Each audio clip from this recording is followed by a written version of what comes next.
ब्रह्महत्या। देवताओं जब इस प्रकार बातचीत हो रही थी तो ब्रह्महत्या भी तुरंत बोल उठी, मैं देवराज इंद्र को अमरावती जाने से रोकती हूँ। यह सुनकर बृहस्पति ने सहसा उसको उत्तर दिया, ब्रह्महत्याए, हम तुम्हारे निवास के लिए दूसरे स्थान नियत करेंगे।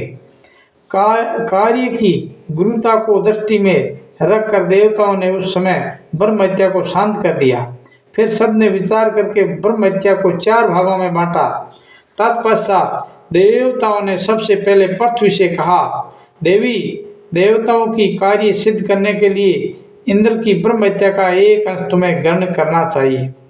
देवताओं की ये बात सुनकर पृथ्वी कांप उठी और बोली, आप लोग ही विचार करें, मैं ब्रह्महत्या का अंश कैसे ग्रहण कर सकती हूँ। मैं संपूर्ण भूतों को धारण करने वाले तथा विश्व का भरण पोषण करने वाली हूँ। मैं इस पाप कर्म में डूबकर अधिक अपवित्र हो जाऊंगी। पृथ्वी का यह वचन सुनकर बृहस्पति जी ने कहा, सुंदरी, तुम भय मत करो, तुम तो सर्वथा निष्पाप हो। जिस समय यदुकुल में भगवान वासुदेव अवतार लेंगे उस समय उनके चरणों के स्पर्श से ये ब्रह्महत्या का आंशिक पाप भी निवृत्त हो जाएगा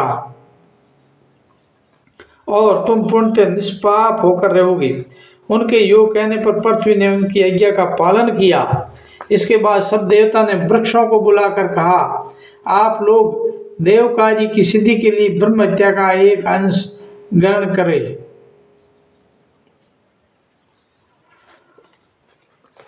तब वृक्षों ने वहां पधारे हुए संपूर्ण देवताओं से कहा, यदि हम सब लोग ब्रह्महत्या के पाप से लिप्त हो जाएंगे तो संपूर्ण महात्मा भी ब्रह्महत्या युक्त होकर पापी हो जाएंगे।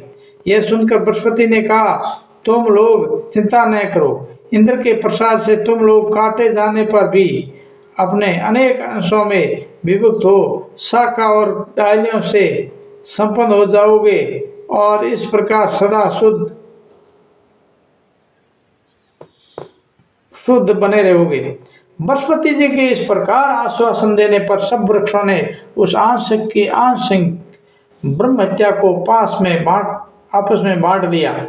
तदंतर देवताओं ने जल को बुलाकर कहा, तुम लोग भी देवताओं की कार्य की सिद्धि के लिए इस समय ब्रह्महत्या का एक अंश स्वीकार करो। तब सब जल एकत्रित हो बृहस्पति जी से बोले, जो कोई भी पाप या दुष्कर्म करता है वे हमारे संपर्क और संबंध से दूर होते हैं। हमारे द्वारा स्नान, शौच एवं हमारा पान आदि करने से संपूर्ण पापा कर्मवंत प्राणी पवित्र हो जाते हैं। ब्रह्महत्या से अभिभूत होने पर हमारी ये शक्ति नष्ट हो जाएगी। उनकी बात सुनकर बृहस्पति ने उत्तर दिया, तुम दुस्तर पाप से भय न करो, मैं वरदान देता हूँ। चराचर जगत में निवास करने वाले संपूर्ण प्राणियों को जल पवित्र करे। उनके योग कहने पर जल में ब्रह्महत्या का 30 अंश ग्रहण किया। इसके बाद बृहस्पति ने स्त्रियों को बुलाकर कहा, तुम लोग भी इस समय सब कार्यों की सिद्धि के लिए ब्रह्महत्या का अंश ग्रहण करो। देव गुरु का यह वचन सुनकर सब स्त्रियां बोली, भगवान संपूर्ण स्त्रियां धर्म, अर्थ और काम की सिद्धि के लिए उत्पन्न हुई हैं। यदि नारी पापाचार करे तो उस पाप से अनेक पक्ष, पिता, नाना तथा पति की कुल लिप्त होते हैं। ऐसी वेदिज्ञा की आज्ञा है। क्या आपने ऐसी कोई बात नहीं सुनी है? फिर स्वयं विचार कर ले, हमारा कर्तव्य क्या है। स्त्रियों के योग कहने पर बृहस्पति ने वरदान दिया, देवियों, तुम सब इस पाप से भय न करो। तुम्हारे द्वारा स्वीकृत ब्रह्महत्या का वंश भावी पीढ़ियों के लिए तथा दूसरों के लिए भी शुभ फल देने वाला होगा। तुम सबको इच्छानुसार काम सुनों के लिए शुभ फल देने वाली होगी। तुम सबका इच्छानुसार काम सुख प्राप्त होगा। इस प्रकार देवताओं ने ब्रह्म हत्या के 4 भाग किए और वे अंश तत्काल ही प्रोक्त समुदाय में स्थित हो गए। उस समय इंद्र का पाप सौरता नष्ट हो गया।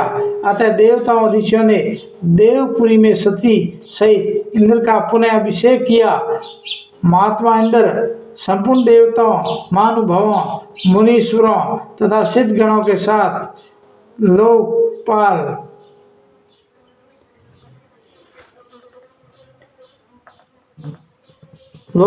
पद पर प्रतिष्ठित हो गए। उस समय इंद्रलोक के संपूर्ण निवासियों के मन में महान उत्साह और अपार आनंद छा गया।